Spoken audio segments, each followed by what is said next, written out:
Hypermine.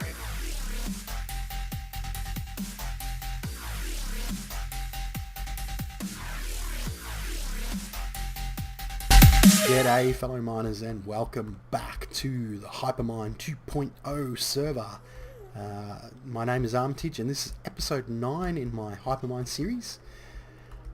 Today is going to be a little bit of a tour about to show you some of the things that I've changed up since the last episode. Actually need to get rid of this because this is a little bit of a test I'd set up for myself. Just to see if lava would stay in liquidux for long periods of time. It seems that it does.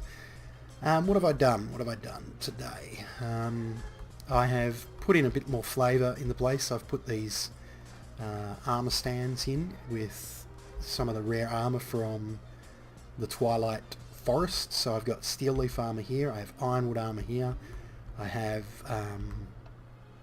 Naga scale armour, which doesn't come with boots and helm, it's just the chest and legs, and this is a bit of a placeholder. I thought I'd put chainmail armour here until I get enough fiery blood to make the fiery armour, I think it's called. So yeah, this is just a little bit of a placeholder for that, which is you get that from killing hydras. You get the fiery blood from killing hydras. I uncrafted some chainmail armour and got some of these little fire thingies, and I thought I'd put one in an item frame because it kind of looks cool. Little animated fire in an item frame. What else have I done? This mob spawning system over here I have changed. I've taken out the witch spawners, the witch spawner, the wither skeleton spawner, the pigman spawner, this angry zombie spawner, and I've put in 3 cow shards because I really needed leather, and I've pretty much automated this. You can still manual activate it as you saw, but I've automated this to in the same way as I have with the witch spawner and the enderman spawner. You remember last episode we looked at those. I have an ME level emitter here which controls that controls with the skeletons, so that's on automatic now as well. We've got blaze rods, we've got ender pearls, we've got redstone, and we have leather. So it will turn off as soon as the system hits 10,000 leather, which it is, which is why it was off. I was just been manually running it. Jetpack on. What else? I have put in fertilizers on the flax farm. I used some UU matter generated water to keep these blocks hydrated because, well, at first that was what it was, to get the flax to grow on its own, but it was too slow, so I tried a couple of things. I tried these lily pads of growth, or they're called something like that. Come on. Are you serious? These things here, lily pads of fertility, I tried those. They were pretty slow, so I thought I'll just put in this fertilizer, which takes a little bit of power and it feeds fertilizer to the plants, making them grow. And these are currently in sync with each other. This will fertilize at the same time as this harvester reaches its harvest mode. So you can see that it looks like it's harvesting. It looks like it's harvesting the plant ungrown, but it's not. It's just happening at the same time. Fertilizer is growing it, and then that harvests it almost immediately. I did the same with the wheat farm down here. I've added this fertilizer as well. Just have item tesseracts. I'm using the bone meal feed, but I've changed it to fertilizer, so they're just automatically making this stuff grow. Still collecting wood by the looks of things, which is cool. I'm still collecting string. Now the reason I wanted to get the string growing is because I've taken out the old matter fabricator and I've put in this kind of bee equipment machine room here, which basically consists of a bunch of squeezers, 5 squeezers, which are squeezing flax seeds, which I'm getting from the string farm, obviously. And then the flax oil goes into these carpenters, which I'm just feeding logs directly into and creating impregnated cases. Now I'm leaving the impregnated cases in the carpenters and also the impregnated sticks, and using these routers to extract them from the carpenters, and then storing a stack in the router, which I then interface to the ME system with this storage interface. So the storage interface just reads that there's a stack of impregnated cases. So if I go over here and look in my terminal for impregnated, well, it says it has 68. That's because there's a couple in the actual system itself. Same with the impregnated sticks. There's one impregnated stick actually in the system itself. But that's reading those inventories of those 2 routers. And as I take out cases and sticks from the inventory by creating apiaries, these will create more on the fly. So the seed oil is going up here, up the top. I've got another dragon healing totem here, just to be a little bit of a centerpiece. And it's going into this tank here, which is massive and will take forever to fill, but I just like the idea of these really huge tanks. This is a mob essence tank, which is what's coming from the cows. This eventually will be a honey tank. And this will be... I can't remember. This was going to be something else. Oh, BDNA.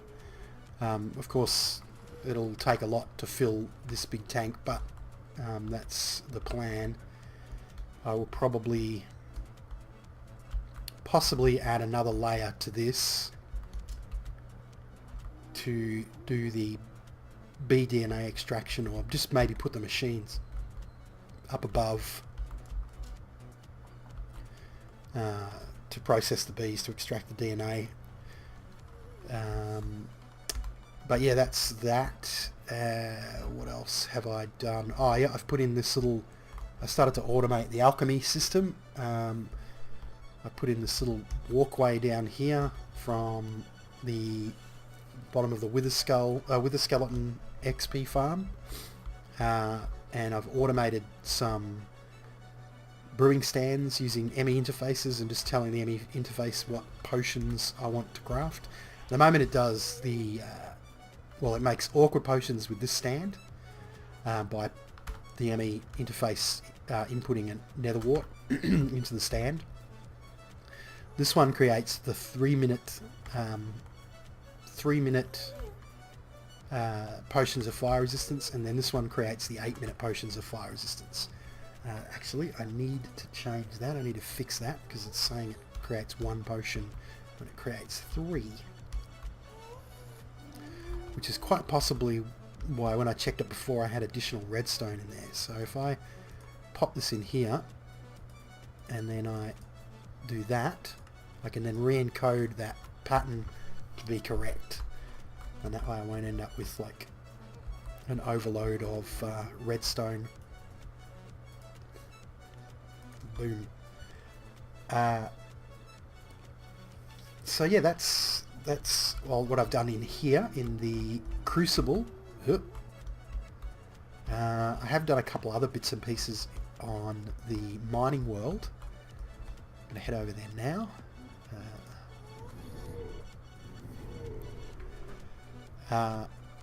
I've removed the matter fabricator from here. I had a matter fabricator in here generating matter using the hybrids and stuff that I had here, ultimate hybrids and stuff that I had here.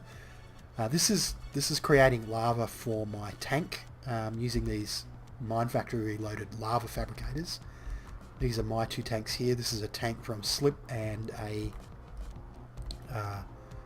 Tesseract from Slip for his base. He's just taking a little bit of lava from here. He doesn't use a lot. But this has just got ultimate hybrids that I've made with my UU matter. There's one ultimate hybrid here which is connected to some energy converters,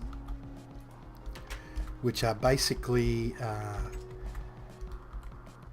taking in HV and then outputting steam, and then at the other end, at the quarry end, there's another liquid tesseract which consumes the steam and converts it into buildcraft energy to run the quarries.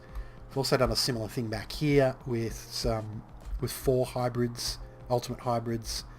They're connected into a HV consumer, which connects to an energy bridge and a steam producer, and then a liquid tesseract back to the machine shop to power the IC2 machines, IC2 / GregTech machines back there, which I will show you. So I've got my on-demand IC2 machines here, which are powered by an adjustable energy storage unit underneath here, which is connected to those energy converters in the same way as the basically the hybrid panels are back there on the mining world.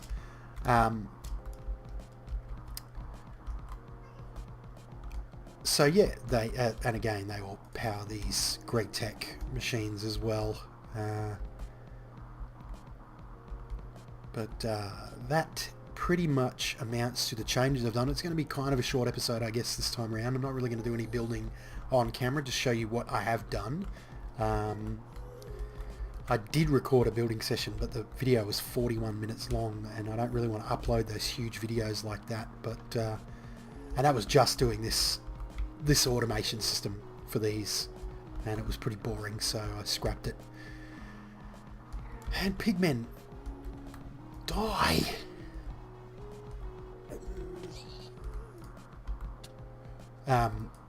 But that's it for today, guys. Really short episode. I hope you enjoyed it though. Enough to give it a thumbs up, give it a like, spread it around a bit, and give me a bit more, because my views have dropped right off since I started my Hypermine series. They've gone down to about 30% what they were. So if you could give my stuff a like, it'd be a really big help for me to get my views back up again. But anyway, that's it for today, guys. Thank you for watching, and keep on digging.